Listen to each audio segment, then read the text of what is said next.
बिस्मिल्लाहिर्रहमानिर्रहीम। अस्सलाम वालेकुम नाजरीन, आप मेरा यूट्यूब चैनल देख रहे हैं और मैं हूं तसव्वुर हुसैन। नाजरीन, आज की ब्रेकिंग न्यूज़ है कि सुप्रीम कोर्ट ऑफ पाकिस्तान ने अरशद शरीफ के ज़ालमाना कत्ल का अज़ खुद नोटिस ले लिया है। Chief justice of Pakistan Umar Ata Bandial की सरबराही में 5 रुकनी बेंच आज ही समाअत करेगा। 5 रुकनी बेंच में justice Ijazul Hasan, justice Jamal Mandokhail, justice Mazahar Ali Akbar Naqvi, justice Mohammad Ali Mazhar शामिल होंगे।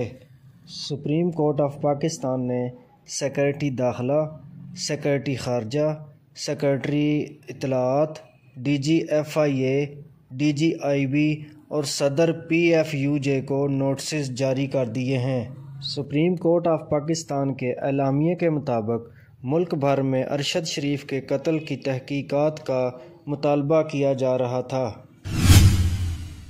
नाजरीन, PFUJ के सेक्रेटरी फाइनेंस लाला असद पठान ने कहा है कि सुप्रीम कोर्ट का अज़ खुद नोटिस खुश आइंद है। उम्मीद है कि अरशद शरीफ को शहीद करने वालों को जल्द सज़ा मिलेगी।